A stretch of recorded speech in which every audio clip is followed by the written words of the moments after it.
The sound of expensive cutlery against fine china filled the private dining room at Salvatore's. I wiped sweaty palms against my black uniform skirt, trying to steady my breathing as I balanced the tray of drinks. 6 months at this upscale Italian restaurant had taught me to become invisible, a skill that kept me employed and safe. Tonight, that skill abandoned me. A child's wail cut through the room's hushed atmosphere, slicing through conversations and drawing every eye to the corner booth. Everyone except the man whose attention the little girl so desperately sought. I'd noticed them when they arrived, the girl in a velvet dress that probably cost more than my monthly rent, and him, the man everyone called Mr. Castellano, though I'd heard others whisper Adriano when they thought no one was listening. "Please, sweetheart, eat something," he murmured, his voice a contrast to his appearance, gentle where everything else about him suggested danger. His dark hair was perfectly styled, his suit impeccably tailored to broad shoulders. A heavy watch glinted on his wrist as he pushed a plate of pasta closer to the little girl. She shook her head, dark curls bouncing, her tiny face crumpling further. I shouldn't have been watching so intently. Shouldn't have lingered, but something in the girl's eyes, desperate and sad, held me in place a moment too long. "Is there a problem with my daughter's food?"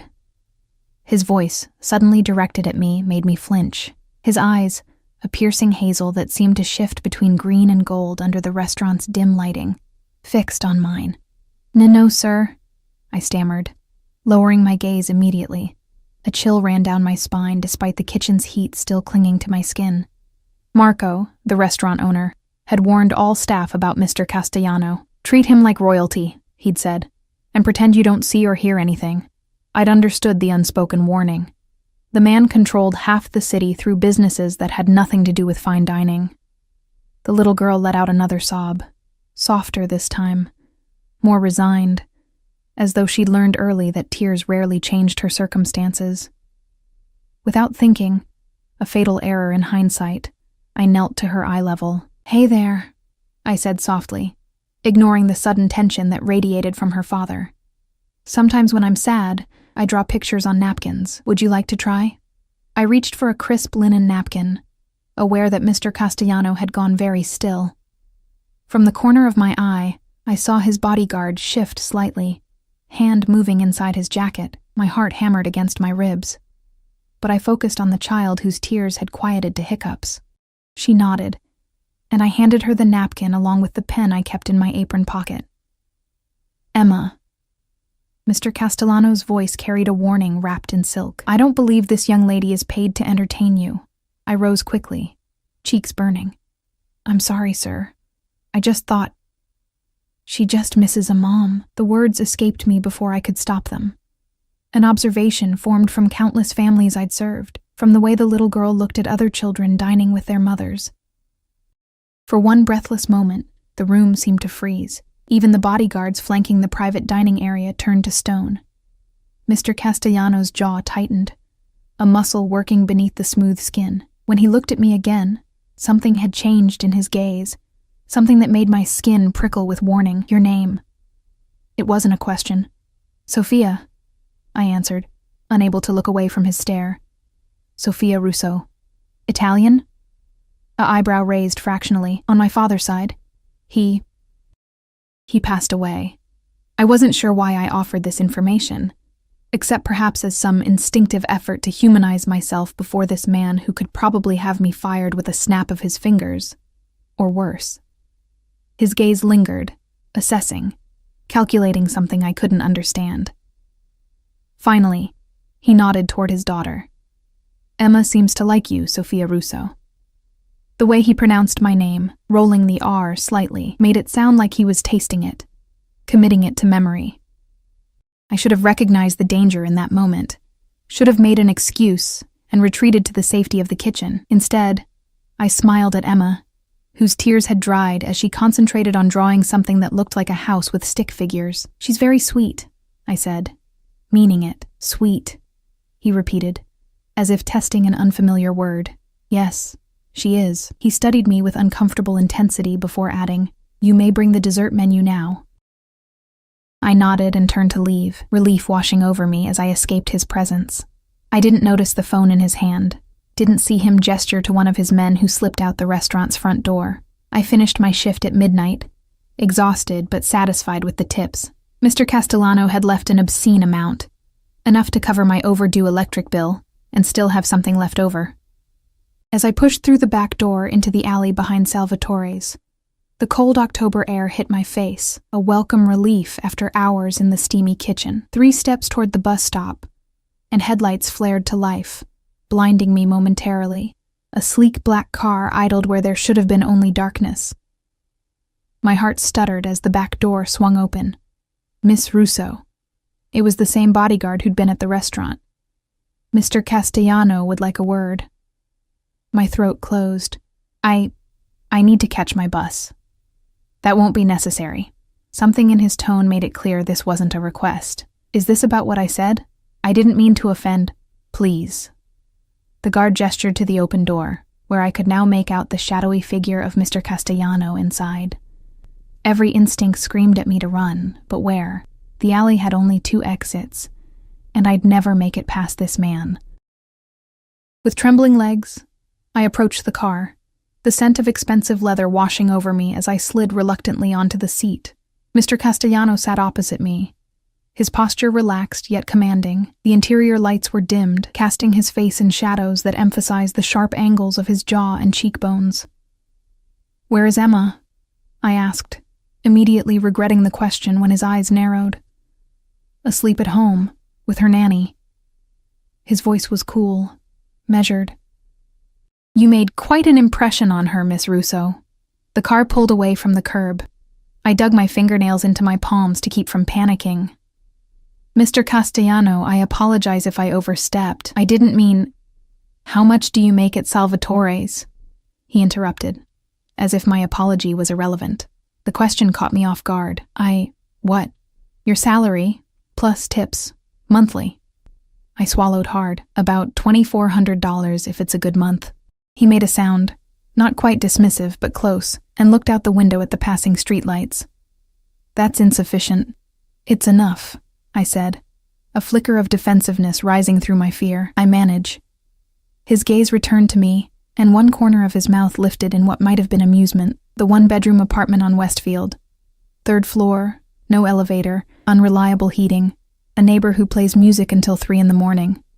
Ice flooded my veins. "How do you know where I live?" He didn't answer my question. Instead, he said, "Emma hasn't spoken to any adult besides me and her nanny in months. Not since her mother left." He paused, eyes fixing on mine. "She spoke to you." I didn't know what to say to that, so I remained silent, heart hammering as the car turned onto an unfamiliar street lined with expensive brownstones. "Her mother," he continued, voice hardening, "decided motherhood was inconvenient once she secured a portion of my wealth. She's in Monaco now, with her 24-year-old yoga instructor." "I'm sorry," I said softly, surprised to find I meant it.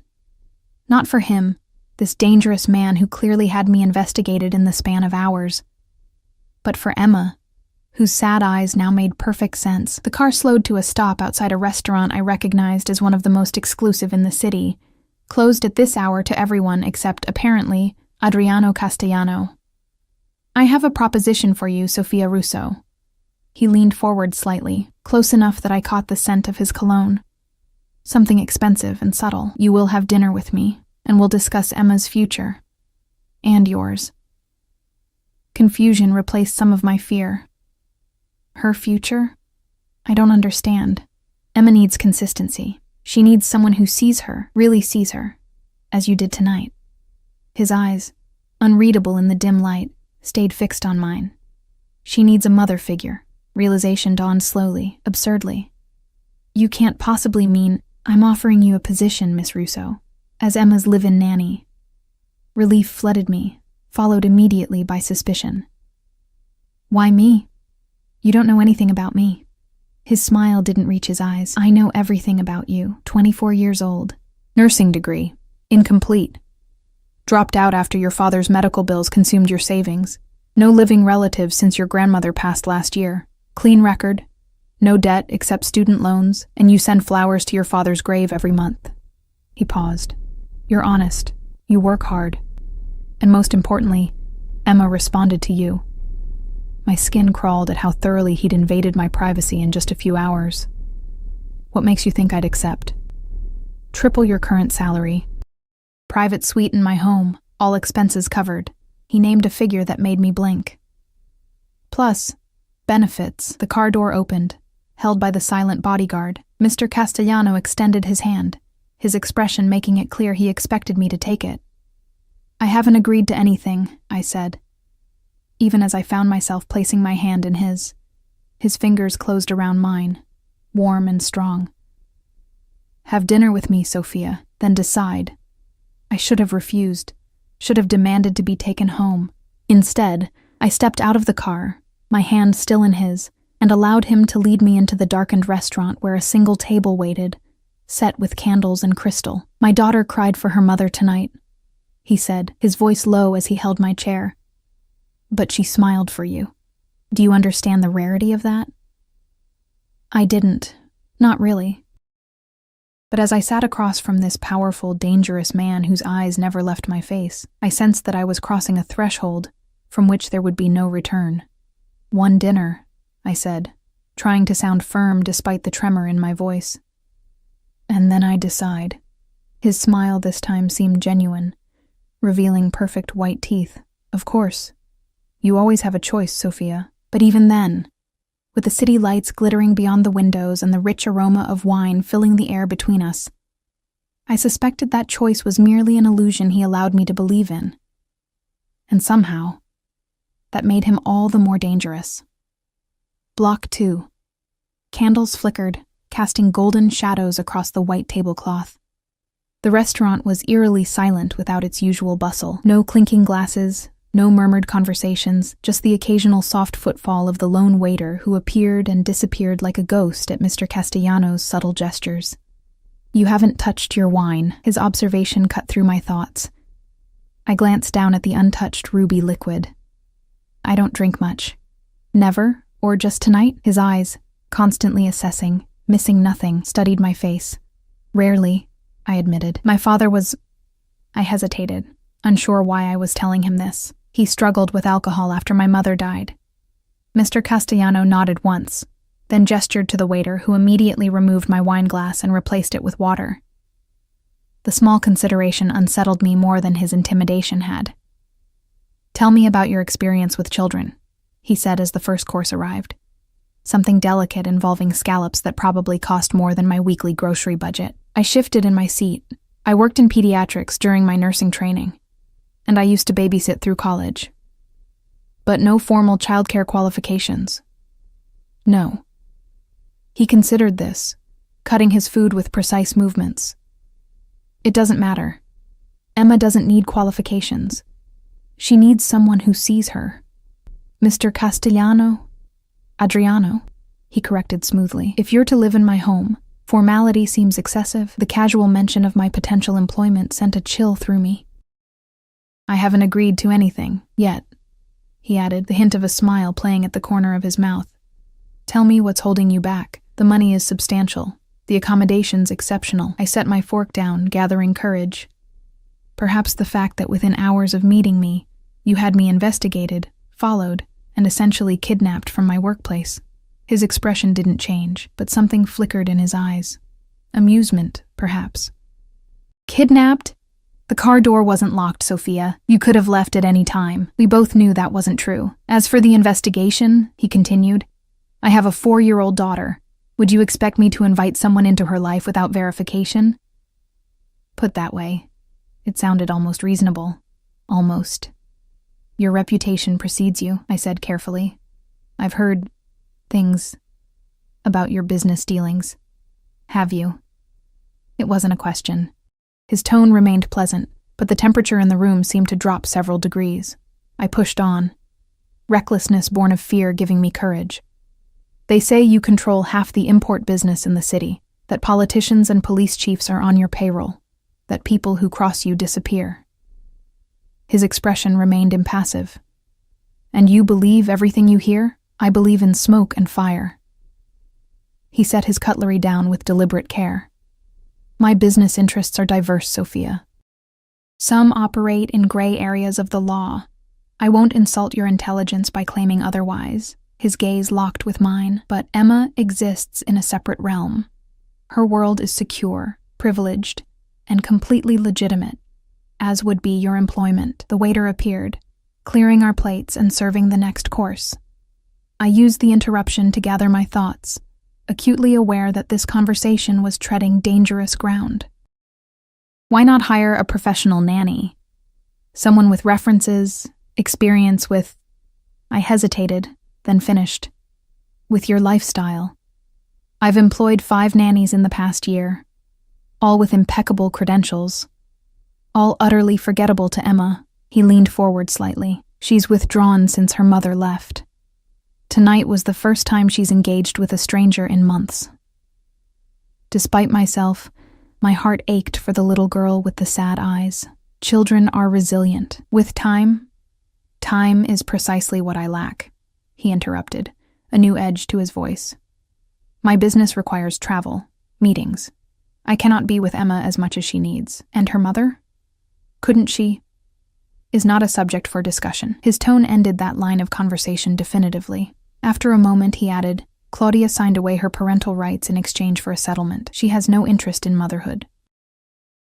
I thought of the little girl drawing silently on a napkin, and anger flared unexpectedly. How could anyone abandon their child like that? Something changed in his expression. Approval, perhaps. Indeed. The main course arrived, perfectly cooked steak for him, pasta with seafood for me.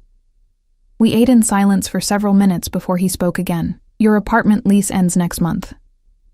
I nearly choked on my food. You checked my lease? I'm thorough. He said it as if it were perfectly normal to investigate a stranger's housing situation. The building has been purchased. Rents will increase by 40%. My stomach dropped. I was already stretching my budget to the breaking point. That's not possible. There are laws with loopholes, he cut in smoothly. The new owner planned significant renovations, which allow for substantial increases. Suspicion bloomed. And who is this new owner? He met my gaze steadily, not bothering to deny what we both knew. You could live rent-free in a private suite with security, a separate entrance, and complete autonomy when not caring for Emma. Or scramble to find another apartment in your price range in a city with a housing crisis. Anger flashed hot behind my eyes. So that's your strategy? Back me into a corner financially? I'm presenting options. The choice remains yours. I set my fork down with more force than necessary. This isn't a choice. It's coercion. Perhaps, he acknowledged with a slight inclination of his head. But consider this. You need employment and housing. Emma needs stability and care. I'm offering a solution that benefits everyone. Except I'd be working for a man who thinks nothing of manipulating people's lives to get what he wants. His lips curved into a smile that didn't reach his eyes. You've just described every CEO in America, Sophia. You're not just a CEO. No, he agreed, his voice dropping lower. I'm not. The implied danger hung between us, acknowledged but unspoken. I should have been more frightened than I was. Instead, a strange calm settled over me. The clarity that comes when options narrow to a single path. If, and I mean if, I were to consider this position, I would need guarantees. Interest flickered in his eyes. Name them. Complete autonomy over Emma's daily routine. Your input is welcome, but no overriding my decisions without discussion. He considered this, then nodded once. Acceptable, within reason. A written contract with severance provisions if things don't work out. Of course. And I hesitated, then plunged ahead. No expectation of additional services. His expression hardened instantly, a dangerous glint in his eyes. I don't pay for sex, Miss Russo. Not with money, not with employment. Is that clear? My cheeks burned with embarrassment, but I held his gaze. Perfectly. Good. He signaled for dessert. Any other concerns? Your business associates. I don't want Emma exposed to any danger. My home is the most secure location in the city. Emma's safety is my highest priority. His voice softened slightly when he mentioned his daughter. She has never been, and will never be exposed to the less savory aspects of my business dealings. Dessert arrived, something chocolate and decadent that I barely tasted. My mind raced through options, consequences, possibilities. The truth was, I needed this job. Nursing school had been put on permanent hold after my father's medical bills decimated our savings, and entry-level healthcare positions paid little better than waiting tables. The salary Adriano offered would let me rebuild my savings, maybe even restart my education eventually. And then there was Emma. The image of her tear-stained face haunted me. I want to meet her properly, I said finally. Spend a day with her before making my decision. Adriano set his espresso cup down with a soft clink. That can be arranged. Tomorrow? I have a shift at the restaurant. No, you don't. At my startled look, he added, I spoke with Marco. You've been granted a leave of absence. Indignation flared. You had no right. It's paid leave, he interrupted smoothly. Your position remains open should you decline my offer. The casual display of power, rearranging my life without consultation, should have been the final warning. Instead, I found myself saying, fine, tomorrow then. The hint of a satisfied smile played at his lips. My driver will collect you at 9. The remainder of dinner passed in relative silence. I was too overwhelmed to maintain conversation, and Adriano seemed content to observe me, his gaze a tangible weight I couldn't escape. When we finished, he escorted me outside where the same black car waited. Until tomorrow, Sophia. He opened the car door himself, no driver this time, his fingers brushing mine as he helped me inside. The brief contact sent an unexpected shiver up my arm. The drive to my apartment was swift and silent. When we arrived, Adriano surprised me by walking me to the building entrance, his hand resting lightly at the small of my back. The touch was proper, even courteous, but I remained acutely aware of it, of him, towering beside me with his bodyguard following at a discreet distance. Sleep well, he said as we reached my door. His eyes, amber in the hallway's poor lighting, lingered on my face. Tomorrow will be illuminating. I slipped inside without responding, locking the door and leaning against it, heart pounding. What had I gotten myself into? Sleep evaded me that night. I tossed in my narrow bed, mind cycling through the evening's events. By dawn, I'd convinced myself to call it off, to tell Adriano Castellano that I couldn't accept his offer regardless of the financial consequences. Then I checked my bank account. A deposit had been made at 3 a.m. The amount, precisely 3 months of my salary at Salvatore's, was labeled consultation fee. It was exactly enough to cover my overdue bills, with enough left to float me until I found another job if necessary. The message was clear. He was buying the opportunity to convince me. Nothing more. I could walk away after tomorrow with the money. The choice was still mine, or so I told myself. At precisely 9 o'clock, a knock came at my door. I'd expected the stone-faced driver, but Adriano himself stood in my hallway, dressed in a charcoal suit that probably cost more than my car. Unlike the previous night, Emma stood beside him, her small hand engulfed in his, her dark eyes regarding me with solemn curiosity. "Good morning, Sophia," Adriano said, his gaze sweeping over my simple jeans and sweater with unreadable assessment. "Hi," Emma whispered, her voice so soft I almost missed it. I knelt to her level, smiling. "Hello, Emma. I like your dress." It was pale blue with embroidered butterflies. Beautiful but practical for a child. Not the formal attire she'd worn at the restaurant. She studied me for a long moment, then asked, "Are you going to be my new nanny?" The directness caught me off guard. I glanced up at Adriano, who watched our interaction with intense focus. "I'm not sure yet," I answered honestly. "I thought maybe we could spend the day together first, to see if we get along." She considered this with a seriousness no 4-year-old should possess, then nodded once. "Okay." As I rose, Adriano's eyes met mine over his daughter's head. "Thank you for agreeing to today," he said quietly. Something in his tone, a vulnerability at odds with his powerful presence, made me wonder if the great Adriano Castellano was actually nervous about my decision. "I haven't agreed to anything permanent," I reminded him. "Yet," he said, echoing his word from dinner. His confidence should have irritated me, but there was something almost playful in his tone, a lightness I hadn't witnessed before. Emma tugged at his hand.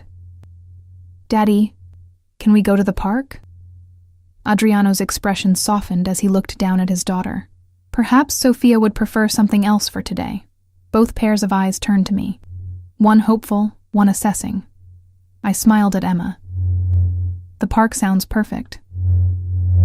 She didn't smile back, but some of the wariness left her eyes. Adriano nodded once, seemingly pleased, and gestured toward the elevator.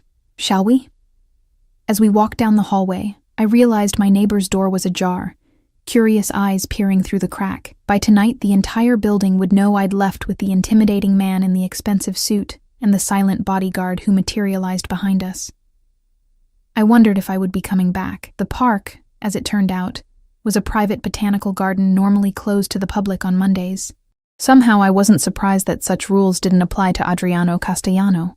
The guard at the gate had simply nodded respectfully as our car approached, swinging the ornate iron gates open without a word. "Do you always get special access to closed venues?" I asked as we walked along a stone path, bordered by late-blooming roses. Emma had run slightly ahead, though I noticed she never strayed far from her father's sight. Adriano's mouth curved slightly. "Time and money open most doors." "And those that don't open?" His eyes, warm amber in the morning sunlight, flickered to mine. "Those require more creative solutions." I suppressed a shiver at the implication and focused on Emma instead. She moved with purpose toward a small pond where koi fish swam lazy circles beneath lily pads. When we caught up, she was kneeling at the edge, watching the fish with rapt attention. "They know me," she said without looking up.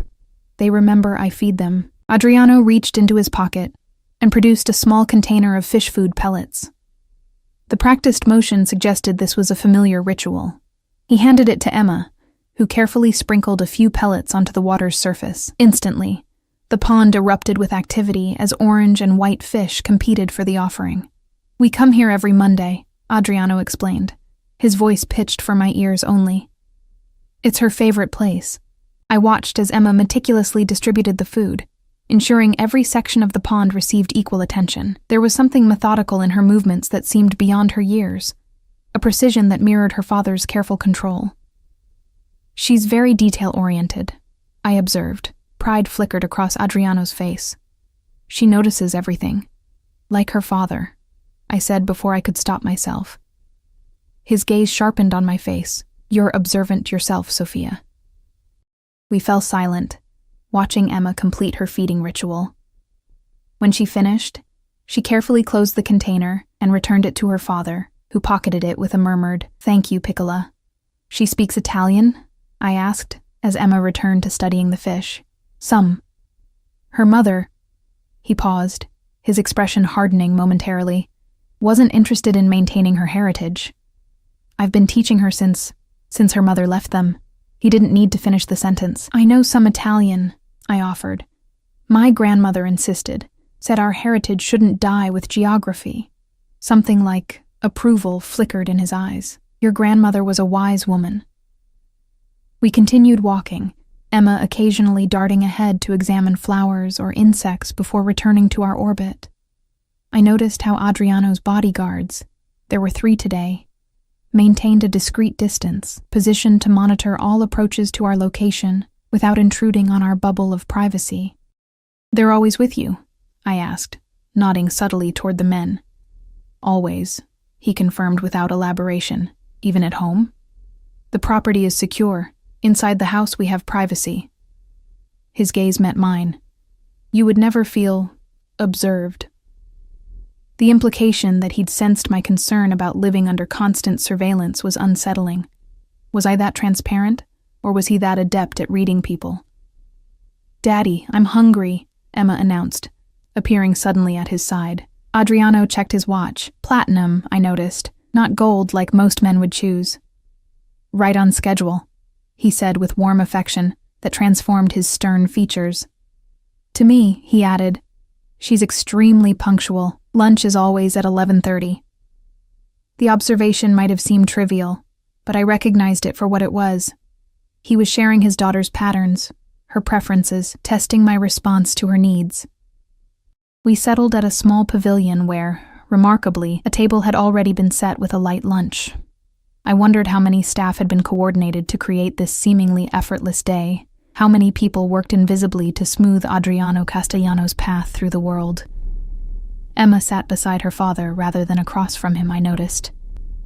Their movements showed practiced coordination, him cutting her sandwich into precise triangles, her waiting patiently without having to ask. They functioned as a unit, these two, with understanding born of shared routine. "Do you like tuna salad, Sophia?" Emma asked unexpectedly, studying me with those serious dark eyes so like her father's.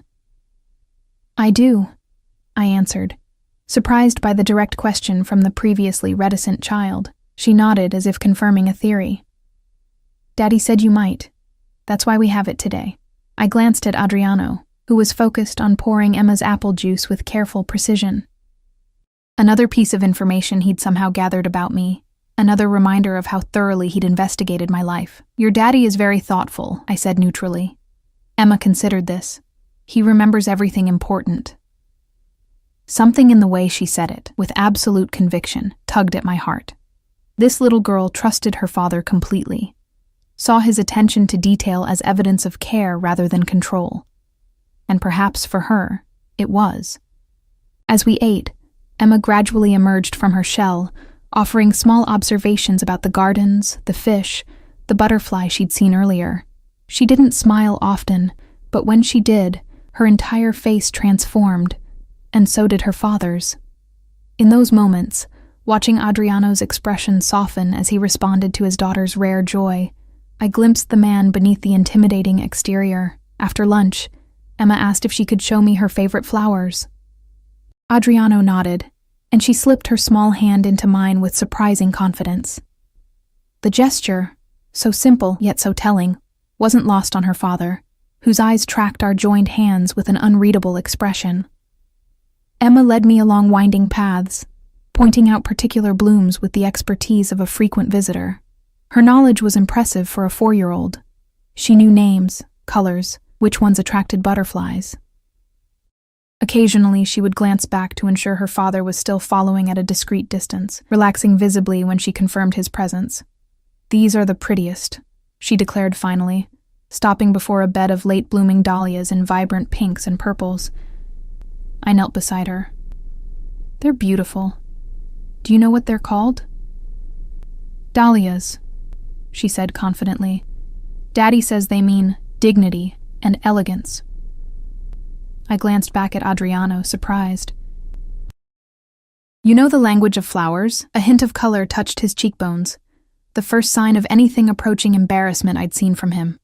"My mother was a florist," he said simply. The unexpected glimpse into his past fascinated me more than it should have. Before I could ask more, Emma tugged my hand again. "Can I show you the secret garden?" she asked, her voice hushed with importance. I looked to Adriano, who nodded permission. "The Japanese garden," he explained. "It's her special place." Emma led us down a secluded path to a small garden enclosed by bamboo. Inside, a miniature landscape of carefully arranged rocks, moss, and pruned trees created an atmosphere of tranquil seclusion. A tiny waterfall trickled over stones into a small pool where a single golden koi swam in solitary splendor. "His name is Emperor," Emma informed me solemnly. "He's too big to live with the other fish. They were afraid of him." I sat on a stone bench, watching as she knelt by the pool, speaking softly to the fish in what sounded like a mixture of English and Italian. The metaphor wasn't lost on me. The powerful golden fish, separated from others, living in privileged isolation. Adriano sat beside me, leaving a respectful distance between us. For several minutes, we simply watched Emma in comfortable silence. "She's remarkable," I said finally, meaning it. "Yes." The simple agreement carried layers of pride, love, and perhaps concern. "She's also lonely," I added quietly. He didn't deny it. "Yes." "No friends her age?" His jaw tightened slightly. "Security concerns make playdates complicated. She'll begin private school next fall with appropriate safeguards. Another year of isolation for a child already withdrawn." The thought made my chest ache. Children need social interaction to develop normally, I said, professional training overriding my caution about challenging him. Even with security concerns, there must be safe ways to provide that. Instead of bristling at my implicit criticism, Adriano turned to study my face. That's precisely why you're here, Sophia. I recognize my limitations. Emma needs more than I can provide alone. The honesty in his admission disarmed me. Here was this powerful man, acknowledging a vulnerability, not in himself, but in his ability to give his daughter everything she needed. It humanized him in a way that all his wealth and power had not. I'm not a miracle worker, I warned. And I'm not a replacement for her mother. I'm not asking you to be either, he replied. Just be Sophia, the woman who saw my daughter when no one else did. Before I could respond, Emma returned to us, her mission with Emperor the Fish complete. She climbed onto the bench between us, her small body fitting naturally into the space as if it had been reserved for her. Can we get ice cream now? She asked, looking up at her father with expectation that suggested this, too, was part of their Monday ritual. Adriano checked his watch again, a gesture I was beginning to recognize as a cornerstone of his carefully structured world. It's ice cream time, he agreed, standing and offering one hand to Emma, who took it immediately. After a moment's hesitation, he extended his other hand to me. The gesture felt weighted with significance beyond simple assistance from the bench. I placed my fingers in his, noting how they disappeared into his warm grip, how easily his strength could envelop me. The small Italian gelateria was, like the garden, closed to the public, but miraculously open for us.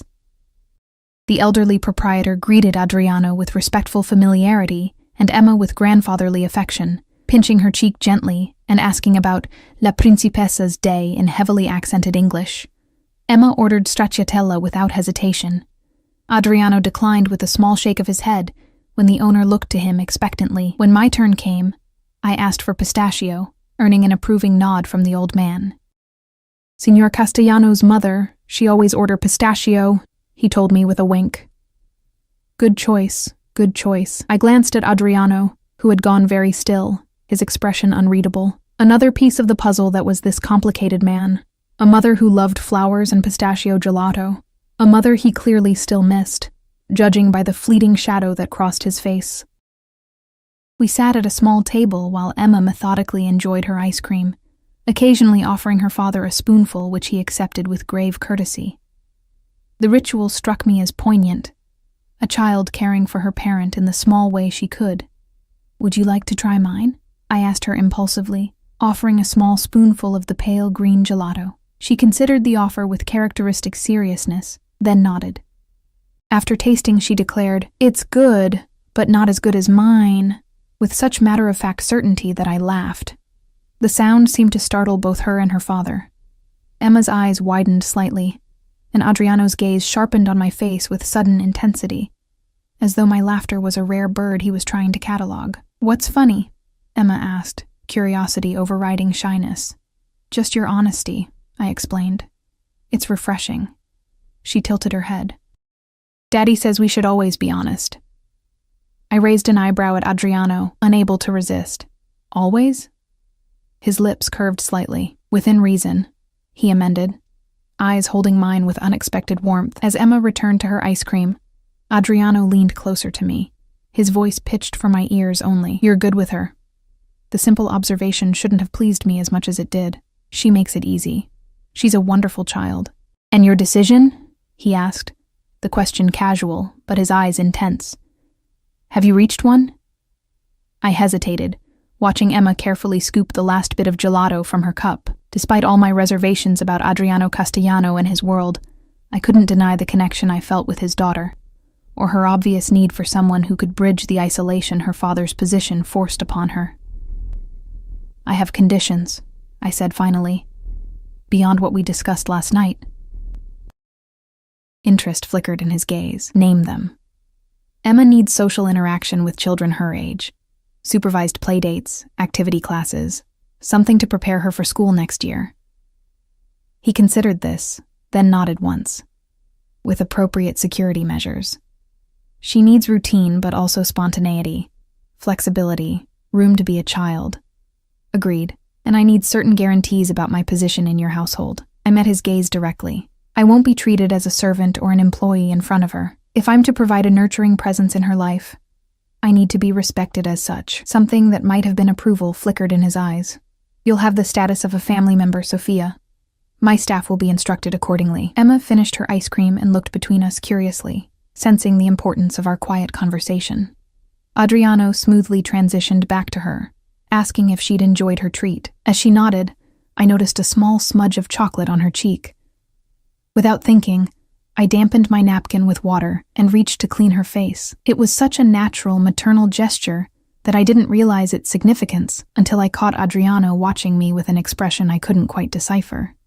Something between satisfaction and an emotion far more complex. There, I said, finishing the small task. All clean. Emma touched her cheek where my hand had been, then gave me a tiny, precious smile. Thank you, Sophia. In that moment, looking into her hopeful eyes, I knew my decision was made. Whether wisdom or folly, I couldn't walk away from this child.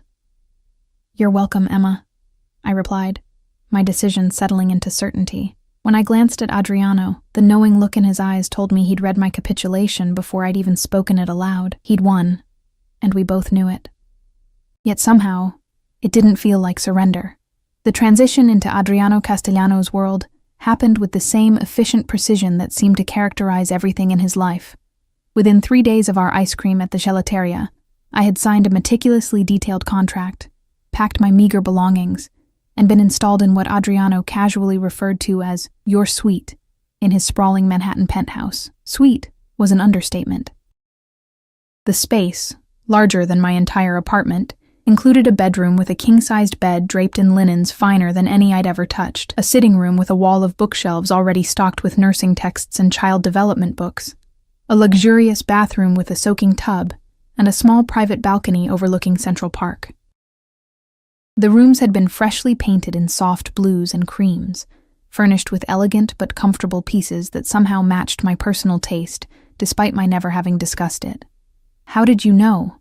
I asked Adriano when he showed me the space, running my fingers along the spines of medical texts I'd been unable to afford when I left nursing school.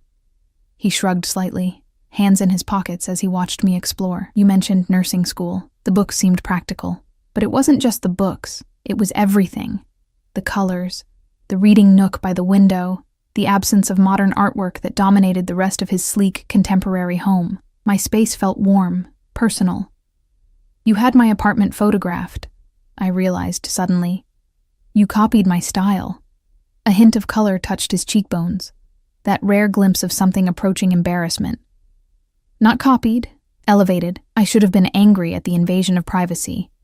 Instead, I found myself oddly touched by the effort, the attention to detail.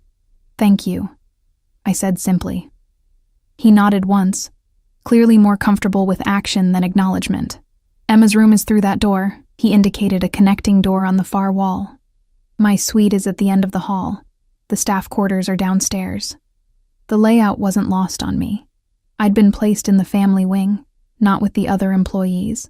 Another statement of my ambiguous position in this household. That first night, after helping Emma with her bedtime routine, bath, stories, the precise arrangement of stuffed animals that had to be just so, I sat on my new balcony, wrapped in a cashmere throw I could never have afforded, and wondered what I'd gotten myself into. The city sprawled before me, lights twinkling in the autumn darkness. Somewhere far below, people went about their ordinary lives, unaware of the rarefied world I'd stepped into. A world of privilege and danger so intertwined, they had become indistinguishable. A soft knock at my door pulled me from my thoughts. Adriano stood in the hallway, a bottle of wine and 2 glasses in his hands. He'd changed from his usual suit into dark jeans and a gray cashmere sweater that made him look younger, less intimidating, though no less commanding. I thought you might be having second thoughts, he said, his perception once again unnervingly accurate. May I come in? I hesitated only briefly before stepping aside. He moved past me, his cologne, subtle and expensive, briefly enveloping me as he passed. You don't drink, he remembered, pausing. I can bring something else. Wine is fine occasionally, I said. surprised by his consideration. Especially on nights like this. He nodded and continued to the balcony, setting the glasses on the small table. As he poured, I noticed the label. Something French and undoubtedly costly. "How is Emma settling in?" he asked, handing me a glass as I took the seat opposite him. "She's excited to have me here," I said honestly, though I think she's still uncertain about where I fit. "That makes two of us," he murmured. So quietly I almost missed it. I studied him over the rim of my glass. In the dim light, with the city glittering behind him, Adriano Castellano looked almost vulnerable, a man navigating unfamiliar territory. "I meant to ask," I said, "where is Emma's regular nanny? The one you mentioned at the restaurant?" "Mrs. Patel tendered her resignation last week. She's returned to London for family reasons." His tone was neutral, but something in his eyes made me wonder if those family reasons had been financially incentivized to create this vacancy at precisely the right moment. "Convenient timing," I observed. The corner of his mouth lifted slightly. "Isn't it?" I sipped my wine, unwilling to pursue that particular thread. "Emma mentioned piano lessons tomorrow." He nodded. "Tuesdays and Thursdays at 4. Her teacher comes here." "What else should I know about her schedule?" "It's all in the folder on your desk. Daily routines, activities, preferences, medical information." At my raised eyebrow, he added, "I told you I'm thorough." "So, I'm learning."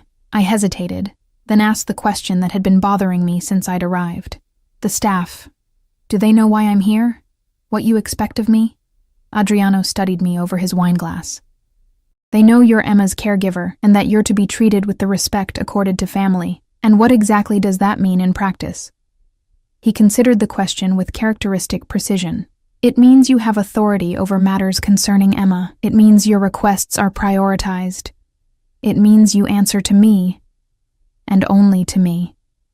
The last statement hung between us, laden with implications that made my pulse quicken. I changed the subject. "Emma mentioned her mother today. Asked if I knew her." Adriano's expression hardened instantly. "What did you tell her?" "The truth. That I'd never met her mother, but that I was here to take care of her now."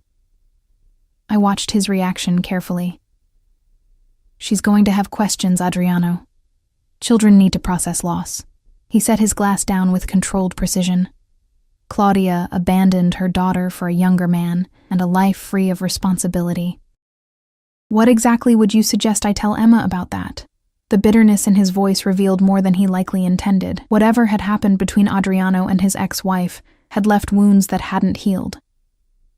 "Age-appropriate truth," I said gently. "That sometimes adults make choices that hurt the people they love, that it wasn't Emma's fault, that she's still loved and wanted." He was silent for a long moment, looking out over the city. Finally, he said, "I've never lied to my daughter. I don't intend to start. Truth isn't always kind. Neither is life." His gaze returned to mine, intense in the dim light. "But we protect those we care about as best we can, don't we?"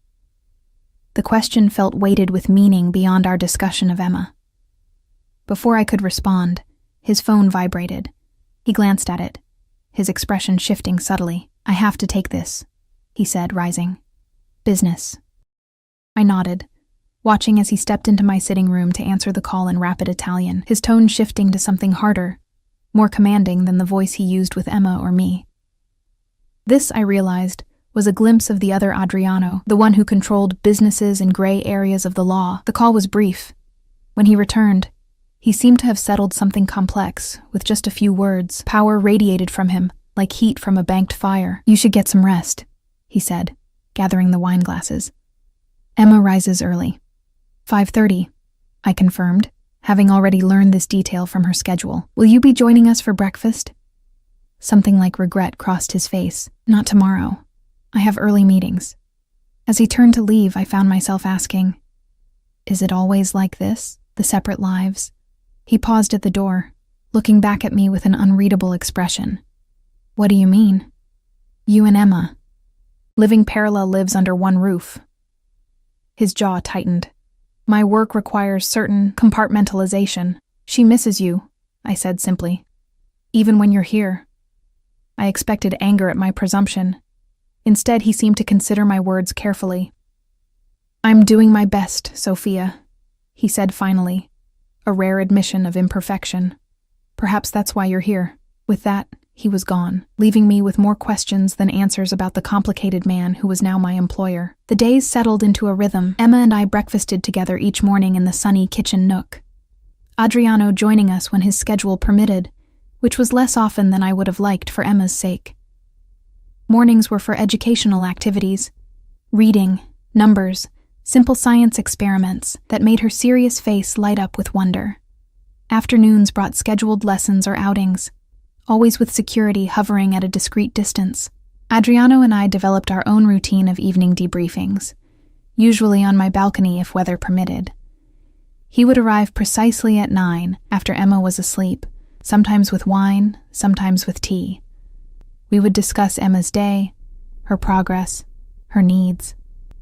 Gradually, these conversations extended beyond his daughter to books, current events, even tentative personal revelations.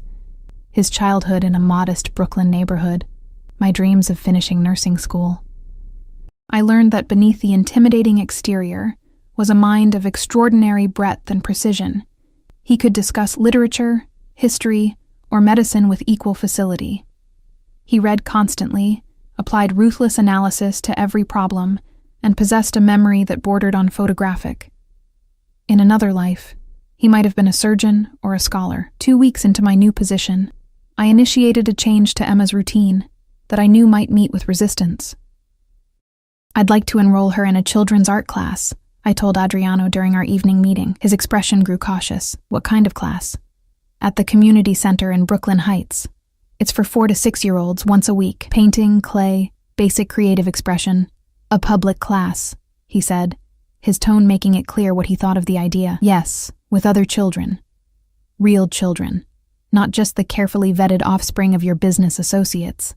I met his gaze directly. "She needs this, Adriano. She's too isolated." His jaw tightened. "You know the security concerns." "I do, and I've already spoken with Michael about the logistics." Michael, I'd learned, was his head of security, the stone-faced man who'd been in the car that first night.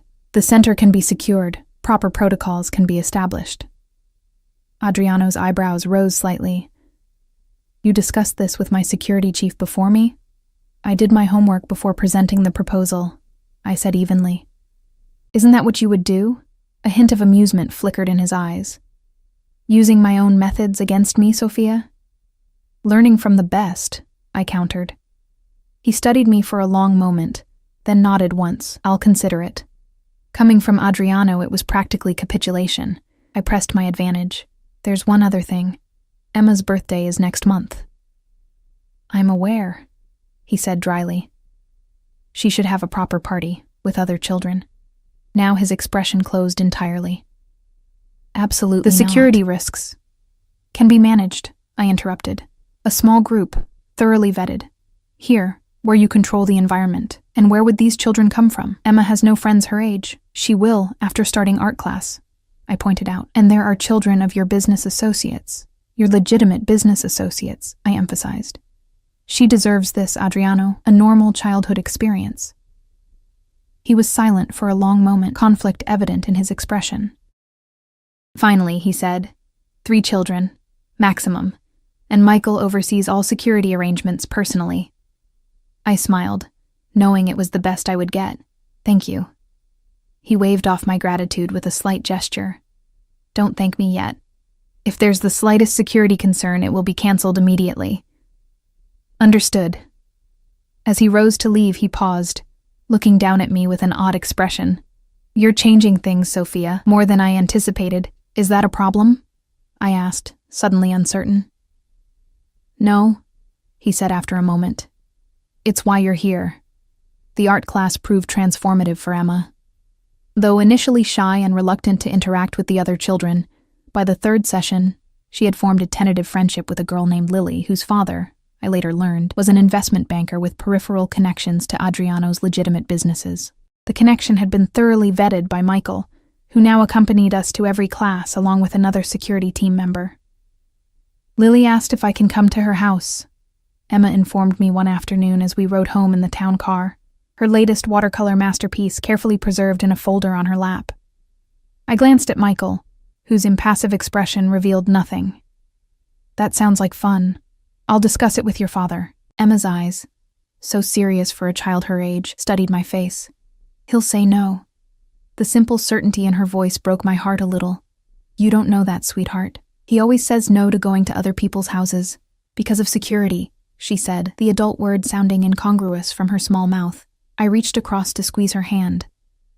Let me talk to him, okay? Sometimes grown-ups can be persuaded to change their minds. She looked skeptical but nodded, returning her attention to the passing scenery. That evening, I brought up the invitation during our balcony meeting. As I expected, Adriano's immediate response was negative. It's not possible, he said flatly. Unknown location, too many variables, insufficient control. Lily's father is James Peterson. You know him, I pointed out. From what Michael tells me, he's been thoroughly investigated and has legitimate business connections to your shipping company. Adriano's eyes narrowed. Michael has been rather forthcoming with you. He understands what I'm trying to do for Emma. And what is that, exactly? I met his gaze steadily. Give her as normal a childhood as possible within the constraints of your world. For a long moment, he simply looked at me, something unreadable shifting in his eyes. Then, unexpectedly, he asked, would you go with her? Of course, I said, surprised by the question. And Michael, plus 2 additional security. I blinked. You're saying yes? I'm saying I'll consider it, he corrected, if you agree to certain conditions, such as? You stay with her at all times. Michael conducts a full security sweep before her arrival. The visit is limited to 2 hours, maximum. And he hesitated, then finished. I want to meet the parents first. It was more concession than I'd expected. Thank you, I said softly. This means a lot to Emma. Something flickered across his face. Vulnerability, perhaps, or uncertainty. Does she really believe I always say no? The question caught me off guard with its hint of genuine hurt. She's 4, Adriano. Children see patterns and make simple conclusions. He nodded slowly, processing this. I'll make the arrangements to meet the Petersons.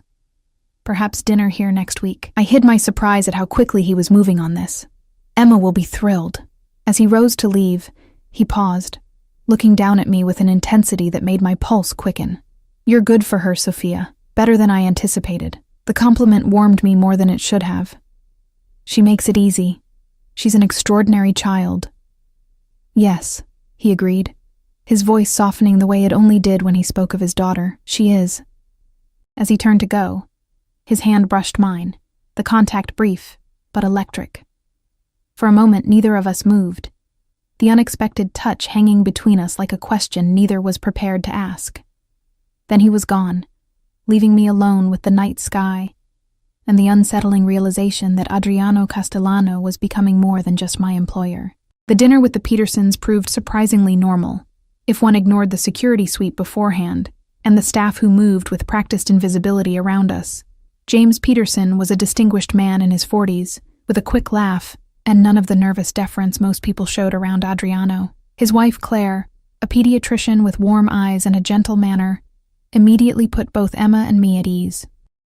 Their daughter, Lily, already in pajamas beneath her dress coat, had brought a stuffed unicorn as a gift for Emma, a gesture that left my normally reserved charge speechless with delight. The girls seemed to have bonded at art class, Claire observed as we adults shared coffee in the living room after dinner. Emma and Lily were playing nearby, their heads bent together over a puzzle. Emma talks about Lily constantly, I confirmed, smiling as the girls whispered conspiratorially. The class has been wonderful for her. James swirled his espresso thoughtfully. Lily's been asking when Emma can visit. Our home is quite secure. Gated community, doorman building. I felt Adriano stiffen slightly beside me on the sofa, though his expression remained pleasant. Security is a particular concern for my family, he said smoothly. I'm sure you understand. Claire exchanged a glance with her husband. Of course. In your position. The unspoken acknowledgement of Adriano's reputation hung briefly in the air before Claire gracefully changed subjects. Emma mentioned a birthday coming up. Perhaps we could arrange something around that time? I held my breath. watching Adriano navigate this normal parental exchange that was clearly unfamiliar territory for him. "Actually," he said after a moment, "Emma will be having a small celebration here. We'd be pleased if Lily could attend." The invitation, delivered with the same gravity he might use for a business proposition, made me hide a smile behind my coffee cup. "That would be lovely," Claire replied warmly. "Lily will be thrilled." By the evening's end, it was settled. Lily would come to Emma's birthday celebration, and Emma would be permitted a closely supervised playdate at the Petersons' apartment the following week. Watching Adriano shake hands with James at the door, I felt a small surge of victory. One small step toward normalcy for Emma. "That wasn't so terrible, was it?" I asked lightly, as we stood together in the hallway after our guests departed. Adriano's mouth curved slightly. "The doctor was interrogating me," I laughed. "Claire? She was just making conversation." "She was assessing whether I'm a fit parent," he corrected, though without heat. "The questions about Emma's routine, her schooling plans, her pediatrician, those weren't casual inquiries." I hadn't noticed the pattern, but now that he mentioned it, Claire had asked several questions that could be interpreted that way. "She's a pediatrician. Professional interest. Professional concern," he countered, though he seemed more amused than offended. "She was determining whether the dangerous Mr. Castellano is raising his daughter appropriately." The self-awareness in his tone surprised me. "And her verdict?" "Reserving judgment, but leaning favorable," he replied dryly. "Thanks largely to you. Me. Your presence reassures her, a normal, nurturing influence in Emma's life." His eyes held mine. "She's not wrong." The simple acknowledgement warmed me. "I'm glad it went well, for Emma's sake." "Yes," he agreed, gaze shifting to where his daughter had fallen asleep on the sofa, the stuffed unicorn clutched tightly in her arms. "For Emma." As I moved to lift the sleeping child, Adriano stepped forward. "I'll take her." I watched as he gathered Emma into his arms with practiced gentleness, her small body curling instinctively against his chest. The contrast, this dangerous man cradling his daughter with such care, never failed to move me. "I can get her ready for bed," I offered as we walked toward her room. "No," he said softly. "I'll do it tonight." I nodded and stepped back, watching as he carried Emma into her bedroom. Something shifted in my chest. A tightening, a warming that I wasn't ready to examine too closely. The playdate at the Petersons went smoothly, despite Adriano checking his phone for security updates every 15 minutes. Emma returned flushed with excitement, chattering about Lily's room, their games, the cookies they'd decorated. For days afterward, she seemed lighter somehow, as if the simple experience of playing in another child's home had opened a door she hadn't known existed. "Lily has a mommy and a daddy," she observed one evening as I tucked her into bed. "And a baby brother."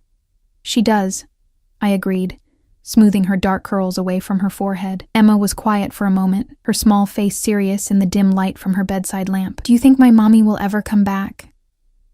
The question pierced me. We'd had variations of this conversation before, but never so direct. "I don't think so, sweetheart," I said gently, choosing honesty as Adriano and I had agreed. "Sometimes when grown-ups leave, they don't come back." She nodded, accepting this with a resignation no 4-year-old should possess. "That's what Daddy says too. Your daddy loves you very much," I reminded her, "and so do I." The words slipped out naturally, and I realized with a start that they were true. In the 3 months I'd been living in the Castellano household, this solemn child had completely captured my heart. Emma studied my face carefully. "Even though you're not my real mommy, love doesn't care about real or not," I told her, gathering her small body against mine in a hug. "It just is." She seemed to consider this, then asked, "Does Daddy love you too?" The innocent question caught me completely off guard. "What makes you ask that, sweetie? He looks at you different," she said with a child's simple observation. "And he smiles more when you're here." I felt heat rise to my cheeks. "Your daddy and I are friends. We both care about you very much." She accepted this non-answer with a small nod, already drifting towards sleep. I kissed her forehead and slipped from the room, troubled by her perception and by my own confused feelings. The truth was, something had been shifting between Adriano and me for weeks. Our evening conversations had grown longer, more personal. His customary reserve softened around me in small, subtle ways, a lingering glance, a casual touch, a rare full smile that transformed his stern features. And I, despite all my initial wariness, had begun to see the man beneath the fearsome reputation, brilliant, lonely, devoted to his daughter, carrying wounds he rarely revealed. I found him on my balcony that night, though we had no scheduled meeting. He stood looking out over the city, hands in his pockets, lost in thought until I joined him. "Emma asleep?" he asked without turning. "Yes. She had an interesting question tonight." "Oh?" Now he glanced at me, profile sharp against the city lights. "She wanted to know if you love me." I watched his reaction carefully, saw the slight stiffening of his shoulders, the careful control that settled over his expression. "Children are remarkably perceptive," he said after a moment. "They see patterns," I agreed. "She says you look at me differently." Now he turned fully to face me, amber eyes intent in the dim light. "And how do I look at you, Sophia?" My pulse quickened under his steady gaze.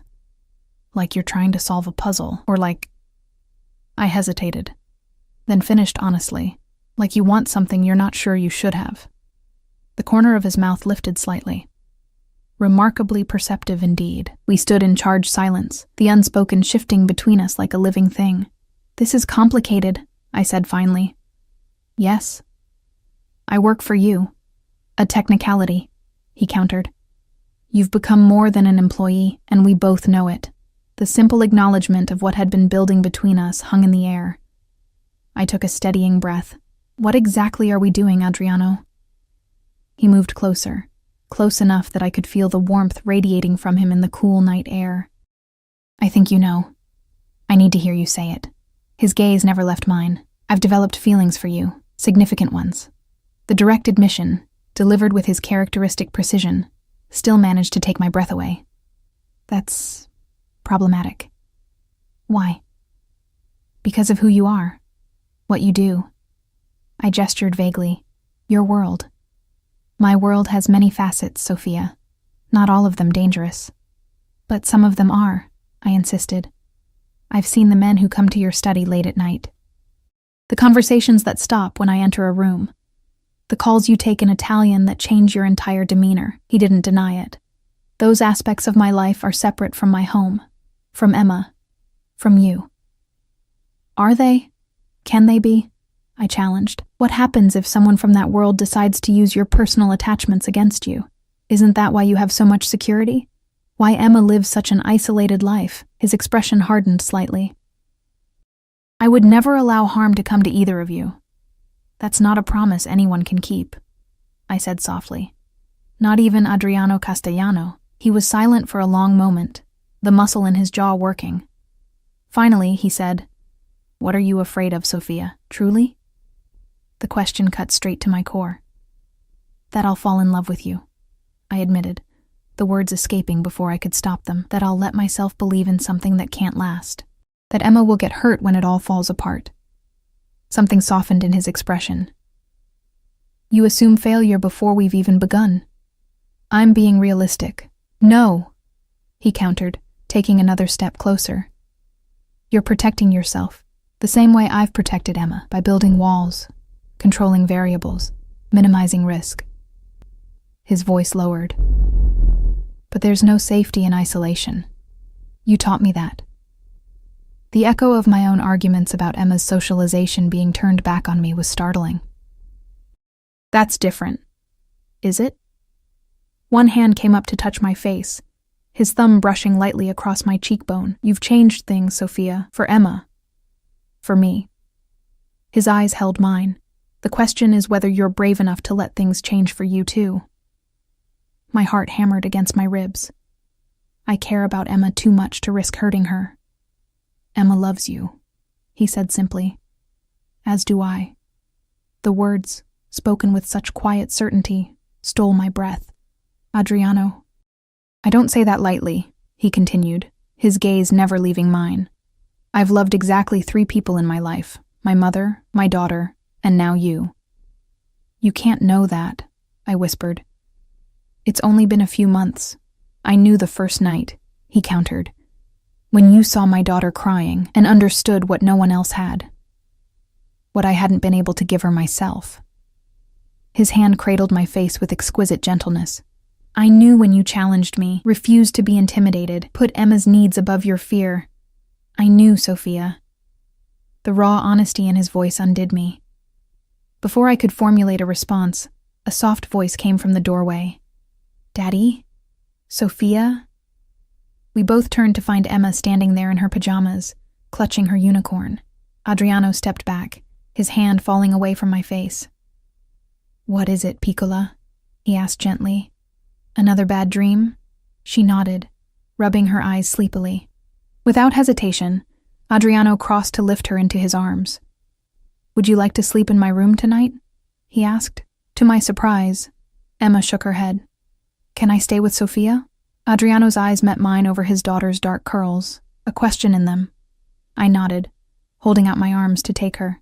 "Of course you can, sweetheart," I said, as she transferred her warm weight into my embrace. "Let's get you settled."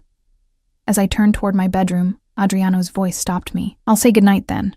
Something in his tone, a careful neutrality that didn't quite hide his disappointment, made me turn back. "You could read her a story," I offered. "She always sleeps better after one of your stories." The invitation hung between us, laden with meaning beyond the simple words. After a moment, he nodded, following us into my bedroom. Together, we settled Emma in the middle of my bed, each of us on either side of her, a family tableau that felt both foreign and strangely right. Adriano's voice, deep and melodic, wove the familiar fairy tale of a princess trapped in a tower, rescued by an unlikely hero. Emma's eyes grew heavy as he spoke, her small body relaxing into sleep between us.